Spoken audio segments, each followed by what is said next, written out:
tatay ko kasi iniwanan kami. Bigla na lang siya nawala. Pinagpalit niya ako sa babae niya. Nasusustentuhan naman kayo nung umalis sa bahay niyo? Hindi, umalis talaga siya ng walang sustento. May galit ka sa tatay mo? Nagalit ako sa kanya nung panahon na yon. How does it feel na yung tinitingala mong tao, bigla kayong iiwan? Masakit. Nahanap ko siya lagi. Hindi niya na ako pinag-aral. Wala kang pangarap sa buhay? Wala. Nangungutang ako ng sardina sa tindahan. Hindi kami pinapautang. Bakit? Mahirap kami.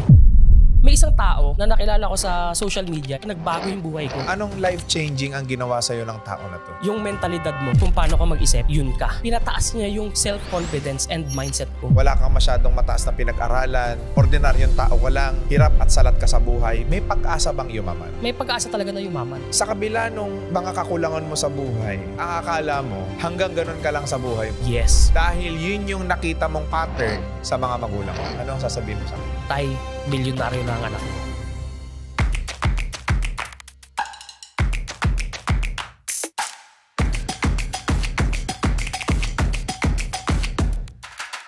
Ang mga opinyon at pananaw na ibinabahagi ng guest sa programang ito ay hindi kinakailangang sumasalamin sa host sa show o sa mga kumpanyang kinabibilangan ng mga ito. Alright, so good morning, good afternoon, and good evening mga boss. So nandito na naman tayo sa pinakabagong episode ng RDR Talks. At syempre, alam nyo naman na laging espesyal ang kinikwento natin kada episode ng RDR Talks. Kasama natin ngayon ang President and CEO ng Liwanag Cafe. Walang iba kundi ang ating bossing, si Boss Daniel Liwanag. Hello, boss! Hello, magandang araw. Ako si Daniel, I'm the CEO of Liwanag Cafe. Kamusta ngayon ang Liwanag Cafe? Nasaan na ang mga stores mo ngayon? Open kami ngayon sa GMA, sa Dasmariñas, sa Bacoor, sa Binyan, sa SM 13. Yes, approved kami by SM. Meron din po tayong Las Piñas branch na i-open din. Paano ka nag-start ng Liwanag Cafe business? Nag-start siya sa bar talaga. Ang dami nagsasabi, bakit madilim yung Liwanag Cafe? Liwanag Cafe kayo. So hindi nila alam, si Liwanag Cafe is nanggaling sa family name. That name is nanggaling sa father ko, Liwanag, because I'm Daniel Liwanag. Binild namin yung Liwanag Cafe last 2017.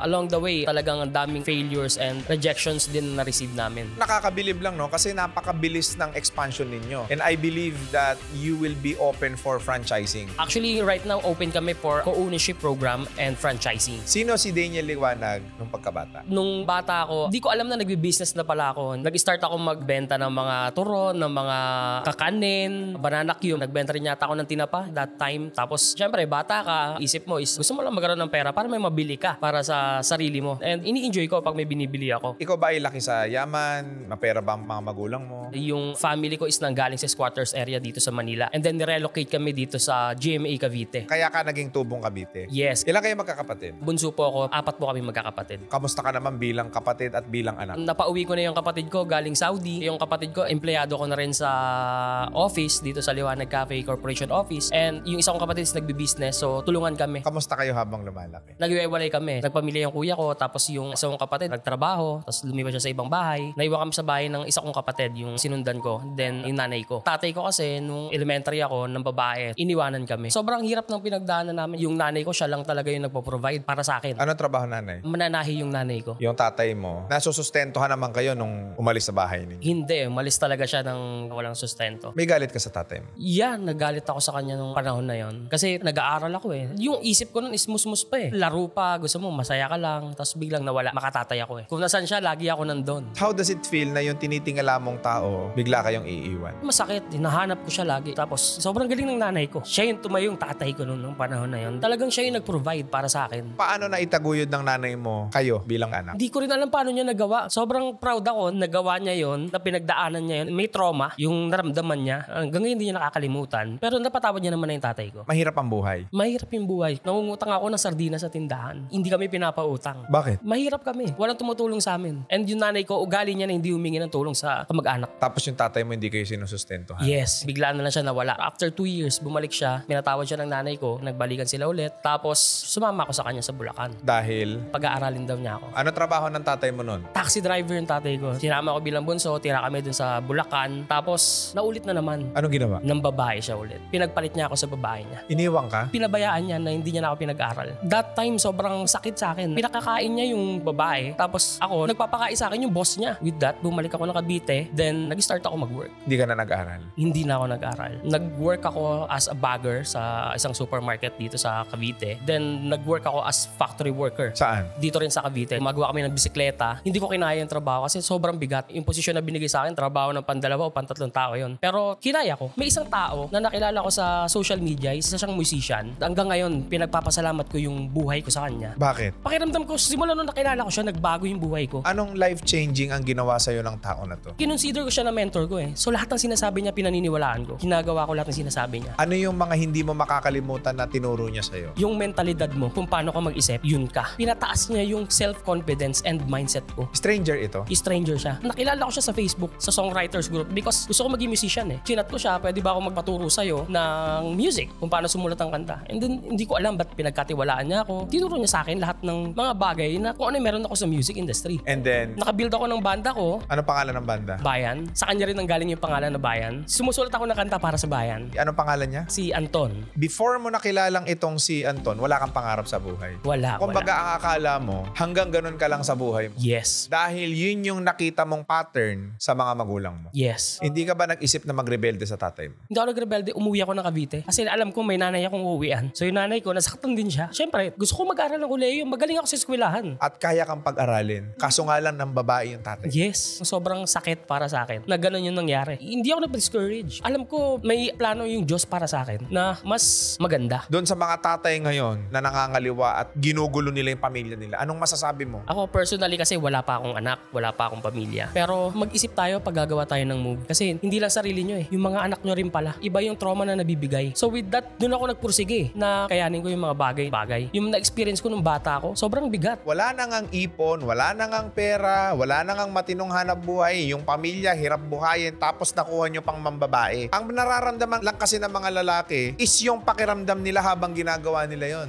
Yes. Pagkatapos nilang gawin yun sa mga iniwan nila, mga anak nila, mga irresponsable ninyo. Kaya ang hirap umasenso eh sa buhay. Alam mo bakit? Hinahaluan nyo ng kalokohan. Hindi nyo alam kung ano yung sakit na naidudulot ninyo doon sa pamilya ninyo. And then here comes, nakilala mo yung ano? Yung mentor ko, yeah. Nakilala ko mo siya sa social media. Yes. And tinuruan niya ako ng mga bagay na alam niya. Why do you think na sa kabila nung mga kakulangan mo sa buhay, stranger pa yung makakakita ng potential mo? Hindi ko rin na-expect na ganun yung makikita niya sa akin. Pero simula nung dumating siya sa buhay ko, gumaan. Paano? Nakapag-start ako ng banda ko dahil sa kanya. Dahil sa mindset na binigay niya sa'yo. Yes. And aside from that, meron small production ako na ginawa, na music production, na gumagawa ako ng maliliit na music events. Ano instrumentong hawak mo? Vokalista ako. Ano mga genre na mga kinakanta mo? Original songs yung mga pine-perform namin. Tungkol sa? Sa pagmamahal sa bayan. Bakit tungkol sa bayan? Lahat love songs na lang maririnig natin eh. Pinamulat niya sa akin na hindi lang love song yung pwede nating isulat ang kanta. And tinuruan niya rin ako magmahal sa bayan natin. Patriotism. Yes. Kung may kakantahin ka ngayon, ano yung pinakakanta mo sa ating bayan? Yung kanta kong Kumilos Ka. Kantahin mo nga. Kumilos ka, kaibigan.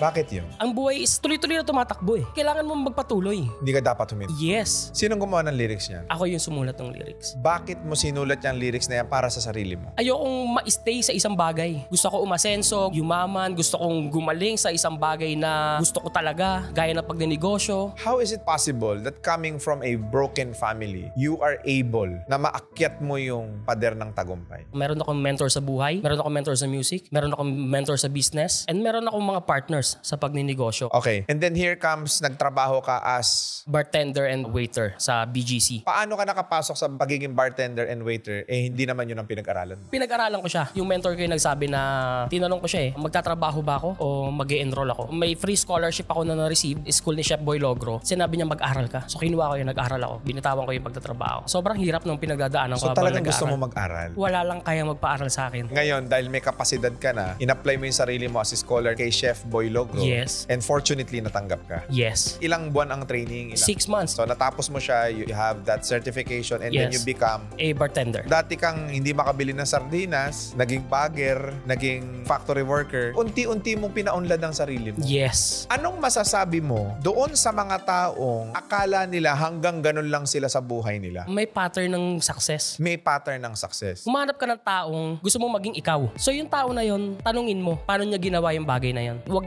huwag kang magtatanong ng pera sa kanya. Huwag kang manghihingi. Tanungin mo kung paano niya ginagawa yun. Eventually, along the way, matututunan mo. And sobrang daming failures na maiiwasan mo. Dahil kasi, nakapagtanong ka. Yes, kasi nagtanong ka. Yung mahirap na pinagdaanan nila, hindi mo na dadaanin dahil alam mo na. Yes. Natutunan mo na. And pipigilan ka nila kapag mali yung way na dadaanan mo. Sino ang dapat mentor natin sa buhay kung gusto mong magtagumpay? Siyempre yung Diyos. Kailangan natin sumunod sa utos niya. And then, ang Panginoong Diyos magpapadala sa iyo ng mga tao na magtuturo sa iyo ng mga tamang gagawin mo. Yes. Do you think may factor yung ginawa sa iyo ng tatay mo kung bakit ka naging porsigido sa buhay? Yes, sobrang napagdaanan mo yung mga hirap ng buhay eh. Ayoko na maranasan ulit. That's why sobra ako nagtrabaho, nag-focus, and yung determination na meron ako is hindi bumababa. Yung mga taong laki sa hirap, tumanda sila na hanggang ngayon mahirap sila. Pinili ba nila yon o ganun lang talaga ang buhay nila? Pinili nila yon. Lahat ng tao may tsansa at may pagkakataon magtagumpay. Yes. Pwede kang maging pinakamagaling or pwede kang maging fit lang sa mundo. Hindi mo pwedeng kunin pareho yon. Pipili ka sa dalawa na yon. Ang nakita ko kasi sa mga tao na nag-fail, iniisip kasi nila kung ano yung sinasabi ng ibang tao eh. Hindi mo dapat isabuhay kung ano ang opinion sa'yo ng ibang tao.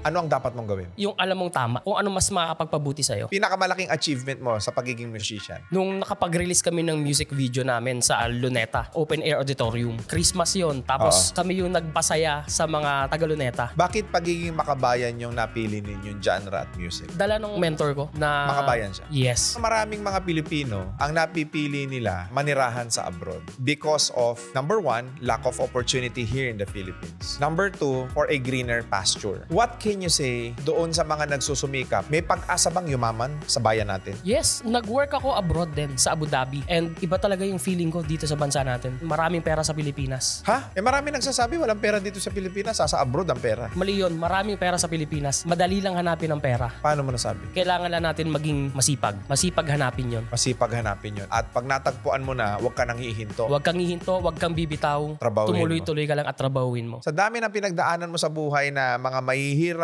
ano yung pinaka-lesson na nakuha mo doon sa mga experiences na yun? Na naya-apply mo ngayon bilang negosyante? Huwag na huwag kang susuko. Kung ano yung pangarap mo, gawin mo. Paano mo nasabing magkakatotoo yung pangarap ko? Ang hirap nga ng buhay. Madali lang kasi sa'yong sabihin yan eh. Kasi nandyan ka na eh. Maraming nanonood ngayon. Maraming may problema sila sa buhay nila. Paano mo nasabi na pwede akong umasenso, pwede akong umunlad? Hindi isang araw na trabaho lang yung success. Tinatrabaho siya by pag-i-improve ng sarili mo and pananalig sa Diyos. Yes. And paggawa ng kung anong bagay na gusto mo. May pera sa gusto mo. Yes. May pera sa passion. Yes. Is there a point na nagninegosyo ka pero failure pa rin? Yes. Si Liwanag Cafe, 4 years, 5 years, sobrang hirap na pinagdadaanan niya. Talagang nahihirapan kami kahit pambayad ng rent. Kaya nag-OFW. Yes. And nangyari yung pandemic. Umuwi ako. Sabi ko, ilalaban ko na yung business ko. Bakit hindi ka pinanghihinaan ng loob sa kabila ng napakarami mong kabiguan na nararanasan sa buhay mo? Gusto ko mapalaki yung Liwanag Cafe. So hindi ko siya binibitawan. Pero failure ka eh. Yes. Yung pangarap ko kasi mataas. Failure ka nga eh. Ilalaban ko at ilalaban ko yun. Hahanap at hahanap ako ng paraan para makarating ako dun. Failure ka nga. Ilalaban ko yun. Ganon ang buhay. Maraming mga tao na nakikinig ng video na to at napapanood nila na napakarami nilang dahilan sa buhay nila. Na kasi mahirap kaming pinanganak. Kasi wala kaming kamag-anak na mayaman. Kasi wala akong puhunan. Kasi wala akong ganito. Puro dahilan. Tandaan natin na maraming tao sa mundong ito na lahat ng mga bagay na yan na wala ka, wala rin sila. Eto mas masakit. Maraming bagay na meron ka pero wala pa rin sila. Pero nagawa nilang magtagumpay. Kung hindi man magbukas yung pintuan ng oportunidad, kung parang pagsarahan ka na ng langit at lupa na lahat ng kamalasan nasa sayo na, meron kang Diyos na nasa taas na hindi ka pahihindian. Basta't hilingin mo at trabahuhin mo. Marami kasing tao, pinipili nila maging mahirap eh. Yes, choice nila yon. May napakinggan akong isang quote kay Denzel Washington. Ang sabi niya is, do you have the guts to fail? If you don't fail, you're not even trying. To get something you never had, you have to do something you never did. That hits me. That's why ang dami ko sinusubukan negosyo. Paano kung mag-fail ka ulit? Magtatry at magtatry ako. Hindi ako titigil. Bakit gusto mong yumaman? Gusto ko mag-develop ng tao. Yung mga nakakasama ko ngayon, mga unang empleyado ko sa Liwanag Cafe, gusto ko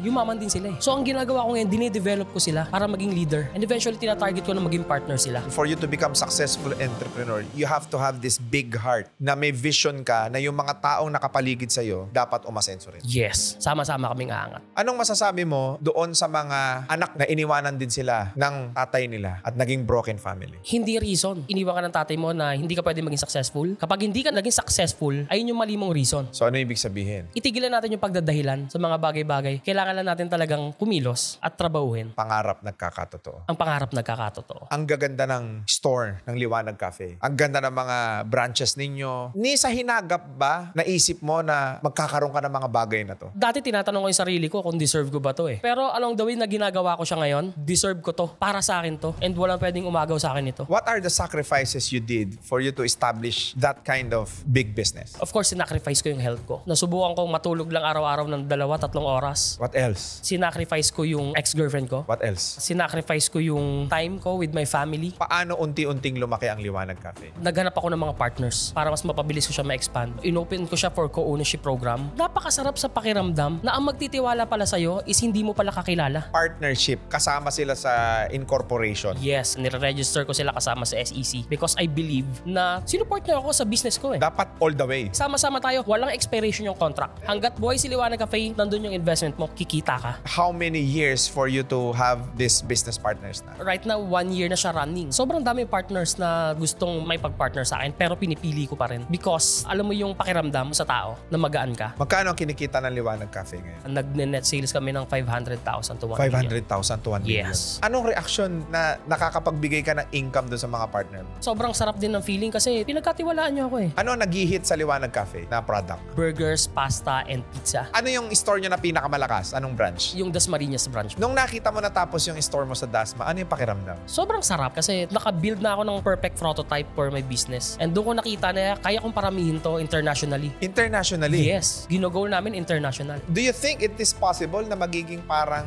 Jollibee ka balang araw? Ayun yung ginogol ko. Ang target namin is mag-open ng 30 to 50 branches ngayong 5 taon. Squatters area kayo dati ah. Bakit ka nangangarap na sobrang taas? Libre lang mangarap. Sulitin mo na. Maraming tao, yung mag-isip lang na may makukuha silang achievement, hirap na eh. Do you think how essential yung mangarap ka sa buhay? Sobrang importante ng may pangarap kayo kasi ayun yung guidelines mo para makarating ka sa kung anong bagay na gusto mo. Ordinaryong tao ka lang, wala kang masyadong mataas na pinag-aralan, hirap at salat ka sa buhay, may pag-asa bang yumaman? May pag-asa talaga na yumaman. Kailangan tinatrabaho mo, kinikilusan. Ano ngayon ang opportunity po pwedeng ibigay sa mga viewers natin ang Liwanag Cafe? Open kami for co-ownership program. Anong mga location ang i-open ninyo? Target namin ngayon is Tagaytay, Silang, and yung Manila is ibibenta namin for franchising. May komisari ka na ngayon. Yes. Ready ka na doon sa kaya mo lang abutin na area mo. Yes, yung malalapit lang muna kasi para mas mabilis yung support. Correct. Kasi kung lalayo ka pa, magtatayo ka pa ulit ng panibagong komisari, hindi mo sila masaserve. Yes. Yan yung tamang expansion. Ang tawag dyan is spiral expansion. From the center, kung ano yung malapit lang sa radius ninyo, doon kayo nag-e-expand ng location ninyo sa mga brick and mortar or traditional business. Nakapag-aral ka ba about business? Hindi. Ang galing mo ah. Bihira yung may ganyan na thinking eh. Kung paano properly mag-e-expand ng negosyo. Potentially, magkano kinikita ng isang store? Kumikita kami ng 500,000 to 1 million. How much is the net? Net na yun. Per store? Yeah, in one branch we reach almost 3 million. Sa lahat ng gusto makipag-partner sa Liwanag Cafe, pwede na ho kayong dumiretso sa kanilang Facebook page na nasa screen nyo ngayon. How about sa personal page? Pwede ba silang dumiretso? Yeah, just search Liwanag Cafe franchise. Ano pa ang mga engagement ni Boss Daniel? Nag-open ako ng gym which is target din namin for franchising, yung KG Fitness Club. Meron akong Happy Clicks Incorporation. We do e-commerce na rin. And marami pa kami tinatarget na business na i-open. And plano ko na rin maging social media influencer. Sa lahat ng Facebook platform ni Daniel Liwanag, sa page niya, i-follow nyo siya. Magpa-mentor kayo about business. Pagka may tanong kayo about partnership, about franchising, tanongin nyo lang siya. And I believe na nasa regulatory process na yung franchising ninyo. Yes. Congratulations. Baka meron ka pang gustong i-plug, boss? Maraming salamat sa lahat ng mga partners na naniniwala sa amin sa Liwanag Cafe team. Yes. Before I end, napatawad mo ba ang tatay mo? Napatawad ko siya. At habang nabubuhay siya, inalagaan ko siya. Binigay ko sa kanya yung the best na buhay na kaya kong ibigay sa kanya. Nung matagumpay ka na sa buhay, binalikan mo yung tatay mo. Umuwi siya sa bahay. Tapos, Tinanggap namin siya. Inalagaan namin siya kasi nagkasakit siya sa puso eh. nasa na ngayon tatay mo? Wala na siya ngayon. Do you think your father will be proud of you? Yes, kasi dala ko yung pangalan niya. Hindi siya mamalog. Sumama yung loob ko ng sobra pero magulang mo eh. So mahal na mahal ko siya. Bilib ako sa'yo. Kasi mapagmahal din ako sa magulang. Ano't ano man ang mangyari, kapag ka minahal mo ang magulang mo, nirespeto mo sila, pagpapalain ka rin sa mundong ibabaw. Yes, totoo yun. Kung nabubuhay ang Papa ngayon, ano ang sasabihin mo sa kanya? Sana nakikita mo lahat ng meron ako ngayon. Tay, milyonaryo na ang anak mo. Sarap. Sana nag-enjoy kayo mga boss sa ating episode ngayon ng RDR Talks. At sa lahat ng hindi pa nakaka-click ng notification bell, i-click nyo na yung notification bell para lagi kayong updated sa mga future videos natin. At syempre, huwag nyo na rin kaming kalimutan i-follow sa aming Facebook, Instagram, and follow nyo po kami sa aming Spotify habang nagmamaneho kayo, habang nasa biyahe kayo, or bago kayo matulog. Kung ayaw ninyo ng video, pwede na rin po tayo sa audio form sa Spotify po. So, nandiyan na po sa inyong screen ang ating Spotify account. At syempre, sa lahat ng mga may kwento dyan ng tagumpay, ano pang inaantay ninyo, po pwede ho kayo mag-message sa amin para makasama kayo dito sa RDR Talks. Ma-interview din kayo ni Boss RDR at maibahagi nyo rin ang kwento ng inyong tagumpay. Maraming salamat sa inyo mga boss at muli, God bless sa inyong lahat. Thank you so much. Susunod. Ba't ayaw ka nila mag-aral? Reason ng mother ko, makapagsulat ka lang at Basa ka lang. okay ka na. Yung mga magulang mo, meron silang poor mindset. Basta mabuhay ka lang, makakain ka lang, yun na buhay. Yan na buhay. Nagtuloy ka ng pag-aaral. Nagtuloy ako ng pag-aaral. Bakit gusto mong mag-aral? Kasi lahat ng mga kapatid ko hindi nag-aaral, tapos ako hindi mag-aaral. Noong high school, I graduated as first honorable mention. Pagdating ko sa bahay, sa ingin mo yung mga medal mo. Kung sino pa yung mahal mo sa buhay, Correct. sila pa yung unang magdi-discourage sa'yo. Ano yung tumatakbo sa isip mo at that moment na, sige, saingin mo yung medal mo? Dadating ang panahon na hihingi kayo sa akin. Nagpursige talaga ako. As in, benta. Ano naman masasabi mo sa mga magulang mong hindi naniwala sa'yo? Okay na ako, successful na. Nagkaroon ako ng kotse, bahay, condominiums. Eto na ako, matibay. Linggo, alas 8 ng gabi.